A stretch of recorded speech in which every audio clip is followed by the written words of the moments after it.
एके दिवशी सकाळी आर्यन त्याची बायको अनघाला ऑफिसमध्ये सोडण्यासाठी निघाला होता. त्याच्या डोळ्यात एक रहस्यमयी चमक होती. जणू तो एखादं वादळ आपल्या अंतःकरणात लपून ठेवत होता. रोज सकाळी त्याची सासू शर्मिला त्याला टोमणे मारायची. म्हणायची की नालायका, माझ्या मुलीच्या तुकड्यांवर जगतोस तू. तिचा आवाज संपूर्ण घरात एखाद्या चाकूसारखा फाटत जाई. पण तरी आर्यन शांतपणे मान खाली घालून आपल्या कामात गुंतत असे. त्याची बायको अनन्या सिंह इंडस्ट्रीची मालकीण होती. ती एक सशक्त, सुंदर आणि आत्मविश्वासू बिझनेस वुमन होती. 2 वर्षापूर्वी तिच्या आजोबांनी निधनाच्या आधी तिचं लग्न आर्यनशी लावून दिलं होतं. अनघाला हे लग्न एक ओझं वाटत होतं. ती अनेकदा आर्यनला माझा ड्रायव्हर किंवा घरचा नोकर म्हणून संबोधित असे. त्या दिवशी सकाळी तिने कॉफीचा कप टेबलावर ठेवत अतिशय थंड लहजात म्हटलं, मला 9 वाजता मीटिंगसाठी जायचं आहे. गाडी तयार ठेव. हो, आत्ताच गाडी काढतो असं म्हणत आर्यन पुढे निघाला. तेवढ्याच रानटी आवाजात शर्मिला स्वयंपाकघरातून ओरडली, अरे आधी माझ्यासाठी चहा कर, गाडी नंतर काढ. आर्यनने शांतपणे चहा तयार केला, पण शर्मिलाने पुन्हा टोमणा मारला. हे काय, चहात साखर कमी आहे. तुला काही एक काम नीट करता येत नाही का? आर्यन काही न बोलता चहाचा कप तिच्या समोर ठेवला आणि गाडी काढायला बाहेर गेला. गाडी चालवताना अनघा संपूर्ण वेळ फोनमध्ये बिझनेस मेल्स पाहत होती. तिने एकदाही आर्यनकडे पाहिलं नाही. तिची ही शांतता देखील आर्यनसाठी एक वेगळाच अपमान होता. ऑफिसमध्ये पोहोचल्यानंतर सुरक्षा रक्षकाने त्याला थांबवलं.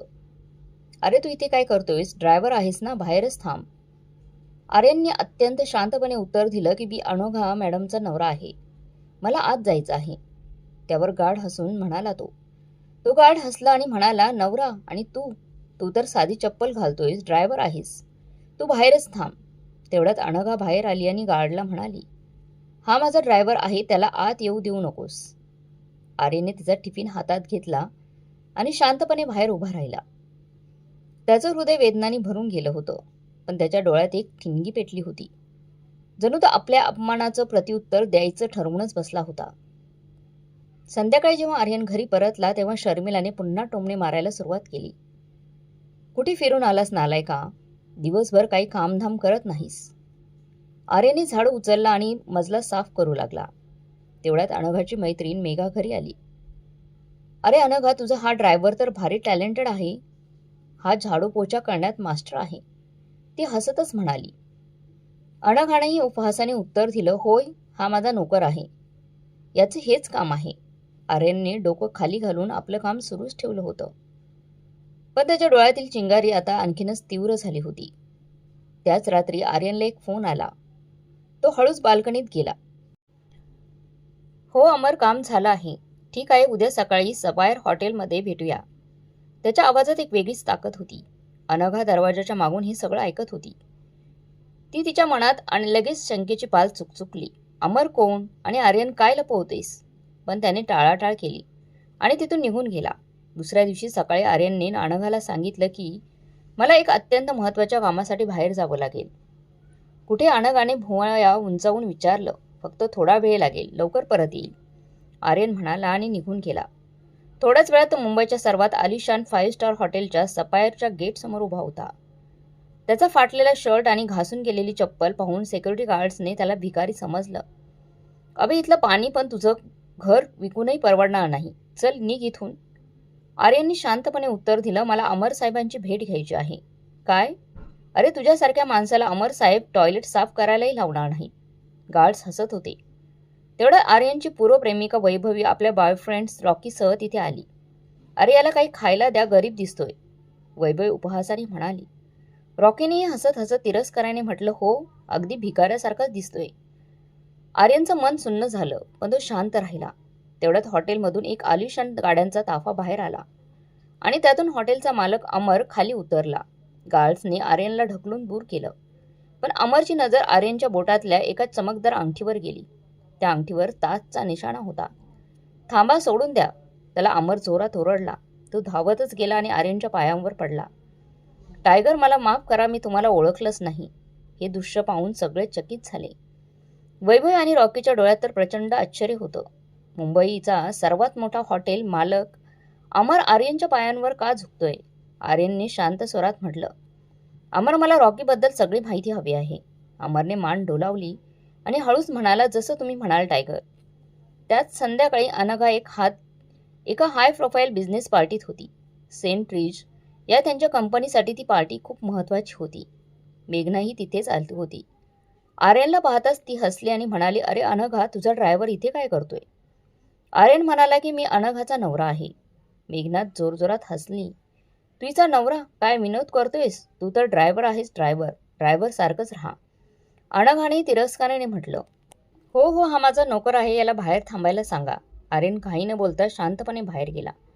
पण त्याच्या डोळ्यामधील चिंगारी आता अधिक तीव्र झाली होती.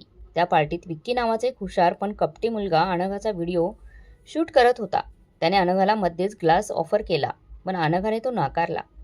तरी विकीने चुपचाप एक व्हिडिओ शूट केला ज्यात अनघा नशेत असल्यासारखी दिसत होती. दुसऱ्या दिवशी सकाळी तो व्हिडिओ सोशल मीडियावर व्हायरल झाला. अनघा सिंग स्कॅन्डल सोशल मीडियावर ट्रेंड होऊ लागलं. अनघाचा मित्र आणि बिझनेस पार्टनर चिरागने कॉन्फरन्स रूममध्ये शांतपणे आरडाओरडा झाला. अनघा, हे काय नाटक आहे? आपल्या कंपनीची वाट लागणार आहे तुझ्या अशा वागण्यामुळे. ऑफिसमधले कर्मचारी एकमेकांमध्ये कुजबुजायला लागले. हा अनघा मॅडमचा ड्रायव्हर होता ना? तो सतत ऑफिसमध्ये असतो, कदाचित त्यानेच व्हिडिओ शूट केला असेल. आर्यन जेवणाचा टिफिन घेऊन आला होता. त्याने काहीही प्रतिक्रिया दिली नाही, पण त्याचं मन आतून तुटत होतं. आनंद पूर्णपणे कोसळला. आपल्या आजोबांनी उभं केलेल्या कंपनीला सावरण्यासाठी तिने आयुष्य झोकून दिलं होतं, पण आता सगळं हातातून निसटत होतं. तेवढ्यात आर्यन कॉन्फरन्स रूममध्ये शिरला. त्याच्या डोळ्यात वेगळी चमक होती. अनघा, मला 5 मिनिटं दे, मी सगळं नीट करतो. चिराग उपहासाने म्हणाला, हा नालायक काय करणार? टिफिन पोहोचवणारा आता कंपनी वाचवणार का? अनघाने चिरागला शांत राहायला सांगितलं. बोल आर्यन. आर्यनने आपला एक फोन काढला आणि एक नंबर डायल केला. मिस्टर अमर, संपूर्ण देशाचा इंटरनेट 2 तासांसाठी बंद करा. हा व्हिडिओ सगळ्या प्लॅटफॉर्मवरून हटवा. विक्कीला माझ्यासमोर आणा. लगेच अनघा चकित होऊन म्हणाली, आर्यन, हे काय बोलत आहेस? देशाचा इंटरनेट बंद करायचा? चिराग हसत म्हणाला, हा तर वेडा आहे. पण काही मिनिटातच सगळ्यांच्या मोबाईल स्क्रीन्स झाल्या. टीव्हीवर ब्रेकिंग न्यूज आली. भारतामध्ये इंटरनेट बंद. सायबर तज्ज्ञही चकित झाले.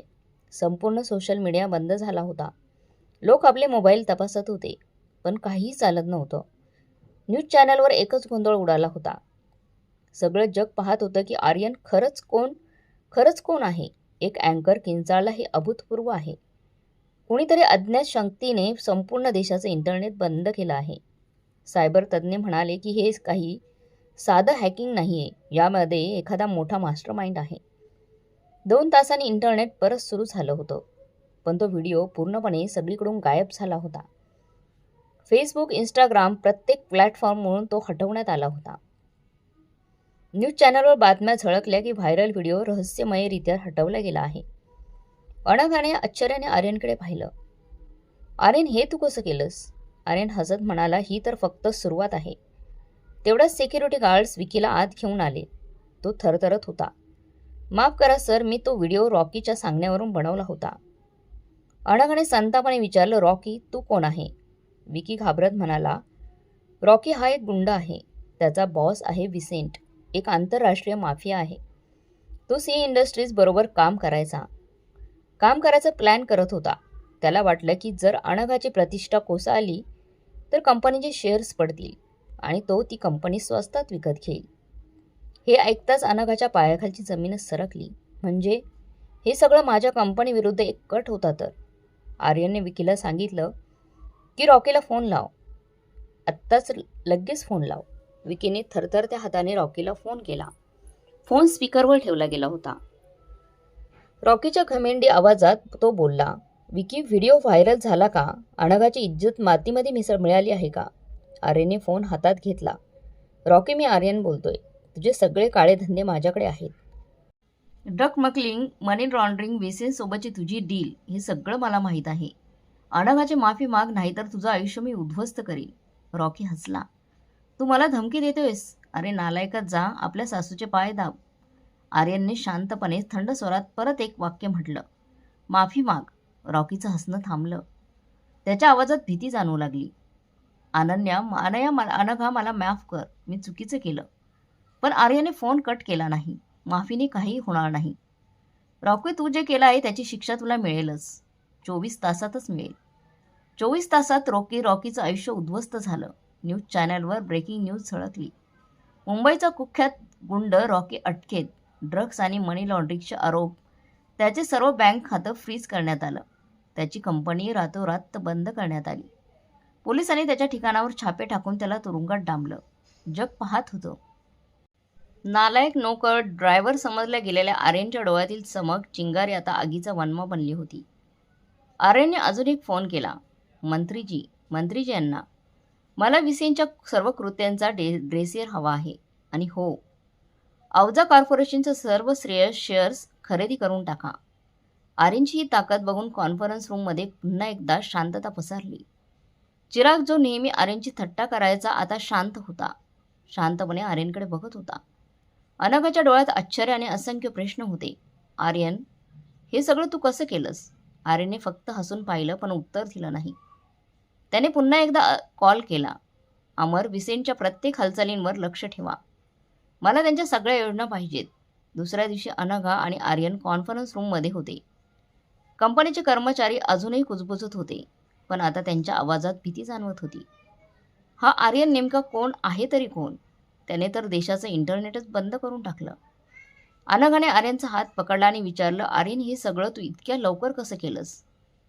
इतके मोठे लोक तुझ्या इशाऱ्यावर चालतात. नेतेसुद्धा तुझ्या फोनची वाट पाहतात. तू नेमका कोण आहेस? मी तुझा कायमच अपमान केला, ड्रायव्हर म्हणून संबोधलं. आर्यन एक खोल श्वास घेतला आणि त्याच्या डोळ्यात थोडीशी उदासी होती, पण चेहऱ्यावर सौम्य हास्य होतं. अनघा, मी भारतातील सर्वात मोठा उद्योजक आहे. माझ्याकडे अशी ताकद आहे की मी या देशाची अर्थव्यवस्था हादरवू शकतो. पण मी माझी ओळख लपवली. तुझे आजोबा हे माझ्या वडिलांचे अतिशय जवळचे मित्र होते.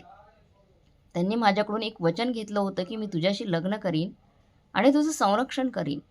मी माझी खरी ओळख फक्त यासाठी लपवली, कारण मला हवं होतं की तू मला माझ्या प्रेमासाठी ओळखावं, नाही की पैशांसाठी किंवा ताकदीसाठी. अनघाच्या डोळ्यात पाणी आलं. म्हणजे तू इतकी वर्ष माझ्या आईचे टोमणे, अपमान, माझ्या मित्रांचा अपमान, हे सगळं शांतपणे तू सहन केलंस, आणि फक्त माझ्यासाठी? आर्यन हलकंसं हसत म्हणाला, तूच माझं आयुष्य आहेस. आनंद, तुझ्यासाठी मी काहीही सहन करू शकतो. तुझे एक हास्य माझ्या सगळ्या वेदना मिटवून टाकू शकतो. तेवढ्याच शर्मिला, अनघाची आई, जी दारापाठी मागून सगळी गोष्ट ऐकत होती, पुढे आली. तिच्या डोळ्यात अश्रू होते. आर्यन, मला माफ कर. मी तुला कमी लेखलं, तुला नालायक समजलं, तुला कायमच टोमणे मारले, अपमानित केलं. पण तू तर माझ्या मुलीचं आणि तिच्या कंपनीचं रक्षण केलंस. मी तुला कधीच मुलासारखं मानलं नाही. कायमच तुला ड्रायव्हर, नोकर म्हणूनच संबोधलं. पण आज मी तुला माझ्या मुलापेक्षा जास्त प्रेम करते. आर्यने तिच्या खांद्यावर हात ठेवत म्हणाला, सासूबाई, तुम्ही जे केलं ते एका आईच्या प्रेमातून केलं. माझी तुमच्यावर कोणतीही तक्रार नाही. चिराग, जो नेहमी आर्यनची थट्टा करायचा, तोही पुढे आला. आर्यन, मी तुला चुकीचं समजलो. मला वाटायचं तू खरंच नालायक आहेस, काहीच कामाचा नाहीस. पण तू तर आमचं सगळ्यांचंच रक्षण केलंस. माफ कर मला. मेघना, जी आत्तापर्यंत शांत होती, ती पुढे आली. आर्यन, मी तुझी खिल्ली उडवली. तुला ड्रायव्हर समजलं, पण तू तर एक वादळ आहेस. मला माफ कर. आर्यन म्हणाला की चिराग, मेघना, जे झालं ते विसरून जा. आता आपल्याला अनघाच्या कंपनीला आणखीन उंचीवर न्यायचं आहे. अनघाने आर्यनला मिठी मारली. तिच्या डोळ्यात प्रेम आणि आदर होता. तू माझा हिरो आहेस आर्यन. मी तुला चुकीचे समजले. तुला ड्रायव्हर म्हणाले, नोकर म्हणाले, पण तू माझ्यासाठी सगळं काही आहेस.